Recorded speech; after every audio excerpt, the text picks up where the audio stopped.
Hey everybody. As always, I hope you're having a phenomenal day.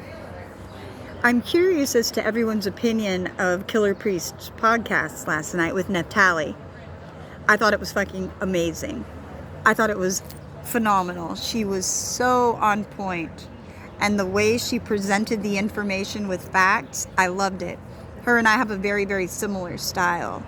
Because when I speak, I try to do the same thing. I bust out where I got this from. Show me the references. Here are the references. And the topics she discussed, I loved. I knew she was definitely going to talk about Azazel and Jezebel when I first seen her, because she had on, you know what she had on? The butterfly. What is the MK Ultra sex beta button? Close enough. A sex beta kitten imagery go with? The monarch butterfly, monarch programming, which monarch programming goes with Jezebel as well as Azazel. I know I've done videos on this before, but Azazel was the demon he did makeup during wartime. He taught women how to adorn themselves and how to make armory and how to mask their face with products, makeup, distraction, so forth. And then Jezebel, we already know, the harlot. So I thought she was so on point. And when she's talking about the Anunnaki, dead on it. And I love these topics. 99.9% of the people in my life have no idea about these subjects, and it's sad. They look at me like I'm the crazy one because I've studied. Yet they haven't done the work, but they will judge me for the knowledge that I have. It makes no sense. Anyway, I thought she was so phenomenal. And she was beautiful. She carried herself so well, so eloquently. It was nice to see a show where the men and the women were able to interact on an intellectual level and not just be like, what them titties do. Hey, show me that. Superficial stuff. So I just had to make a quick video that I thought it was an amazing build. I really, really did. I'm going to probably rewatch it, take a few notes, look up a few things, because the only way to not repeat history in a negative way is to become aware of it, see the cycle, find the truth, find your inner truth, inner self, and then change and move accordingly. I never knew that my soul tribe would so much come from the nation, but it does. The 5%ers, man, they really took me in when I was young even and started teaching me. Because with the families I grew up in, I was taken away from one side, the brown side, and brought over to the red-hatted asshole practitioners of the dark art side. Luckily, the nation seen me and said, oh, no, that girl right there, she ain't going with them devils. So they took me in, they kind of like adopted me in, so to speak. And we grew up together, and when they seen that I was in situations that were not productive, they would come and, build with me, be like, no, let's do this instead. Let's go another way, have some direction. So that was good. I wish I would have had people like Killer Priest and the Wu-Tang and the rest of them have, where they could all build together. They know their history. They know their roots and where they come from. Their family has taught them the lessons. They knew all of this. I'm more like Menkepera. I was self-taught, autodidact. Nobody showed me this stuff. It was in my soul, in my spirit. And so I found myself studying and learning. Study to show yourself approved. I have to admit, I get a little envious and jealous. So I will become a bit passive aggressive when I hear people building together and I'm left out. Because that's been my whole life. It's been my whole life I've been left out. But that's because, I was growing up in a family of people who liked voodoo dolls and bad shit. And I had to stay away from that because that's not me. Not me. And then I find these people who are more evenly keeled, more solid. They're knowledge based. They're the opposite of the families that I came from. And I see we share the same knowledge. And I feel hurt sometimes, not at them, and I'm not mad, but I'm mad that everybody had a group of people to learn with. You had friends to study with. You got to go to college. You got to learn together. I had none of that. I was self-taught, brought myself up. By the age of 4, I was making my own breakfast. By 4.5, I wrote my first book series. But I did it alone. Not alone as in I'm saying, oh, I'm this great person who did everything. No, I had to learn the hard way and then adjust in my spirit, in my soul house. I had to go internal and say, wait a minute. Where's your moral compass? Are you living a lifestyle that's in alignment with your belief system?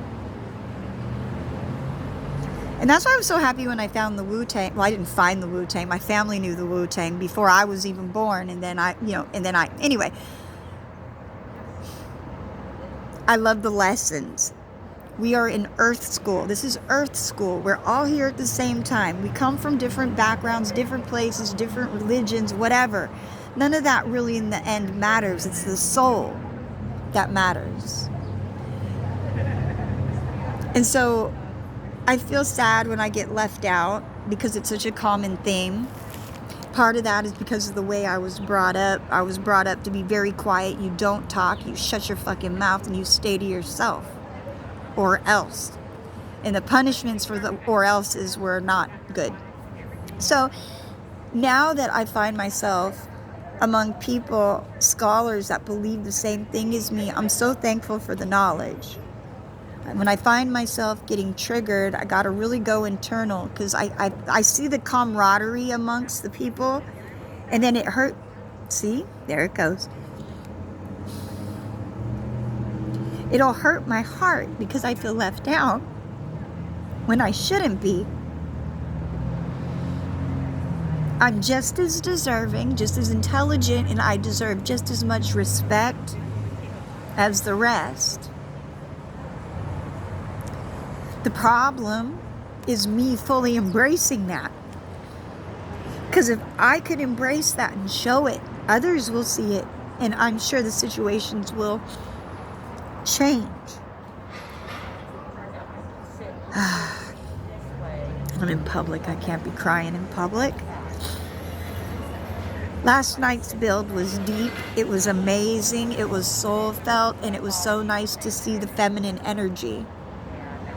It's expected with the timing and the craft to see the expected energy shift because Venus, who is she? The goddess of love. She was war, sex magic. She was the evening star. Anyway, that's a whole different build. I don't know if I'll post this. Sometimes I get assholes who leave asshole comments for whatever asshole reason. And I try not to let it get to me because they're just assholes. But sometimes it does. I'm going to bring this up. Different subject. Annoying, though. I make a good video, decent, with good information. Maybe my presentation isn't the best, but I had on a tube top dress, floor length. And I am sharing information from like Black's Law Dictionary, telling people about sovereignty, and someone's going to pop up and comment on my dress. So out of all the information I give you on how to free yourself and free your dome from the system, all you can focus on is what I have on. And put a vomit face. If that's where you're at, then you have more to learn, and I feel sorry for you. I don't understand the purpose of trolls. Why? What do you get from being an asshole to me? Please tell me. I'm very curious. Why does it give people a sick, morbid joy to put others down? I don't understand this. I really don't. You try to share knowledge or be kind to people, and sometimes people will just be stupid. But I guess everyone has a choice, and I choose not to operate in the asshole realm. Phosphorus, Lucifer isn't for me. Aldebaran, Death Star, you know, the bullseye. Did you hear that? Screech! Anyway, like I said, never mind. You know what? This video's all over the place. So I'm sure some asshat will comment on that too. Gee, Jody, you were talking about Naphtali and Killer Priest, and now you're crying and talking about yourself. It happens. It's called thought process. Sometimes one thought will lead to another thought, to lead to another thought. Also, it's an ADD situation. Focus. I got to work on that, keeping it longer. I'm thankful to I can't talk again. I'm so thankful to Killer Priest. You know, it's funny because he goes by the name of Death, rides with the horsemen during the apocalypse and goes by Death. But what it is it's death of false ego, death of false belief systems, death of things that are not naturally intrinsic and of you. So it's not a literal death. It's a shedding of false systems, like the Freudian self. The world will program you to think and believe a certain way, as do the people around you. So what Killer Priest does is he comes as a reminder that you are an individual person that can make choices on your own. And you could choose a better life. You could choose to lift yourself up and out of the fire. See, we might be molded new during the fire, right? Be made into a new creation. You remember the potter? So, you know, I look at KP as someone that's a good teacher because he's been through stuff and he speaks from experience. And that's what I like, people who've been through stuff. People who have been through stuff, who could see me in a situation and say, hey, I could show you a better way. I need that. I need that in my life. I don't have that. I'm pretty much alone. I feel like, no, it's true. It's true. But I guess in the end, we all are technically. So I'm not making this a woe is me moment. It has just turned into a very introspective moment. But it's all good. Anyway, you guys, I am going to walk home because as you see, I am out and about trying to get out and enjoy the day because I'm having a rough day today. I'm very depressed today. Temporarily oppressed. So I got up when that depression hit, got dressed and said, self, we ain't having it. Get out. Go do something. You are not going to be depressed. Life is too short. Good song too, but you know, it's too short to be wasting, especially during these days that we're in now. Take advantage of every moment to better yourself and to internally adjust your moral compass. Let's just all try to be better people. God is good.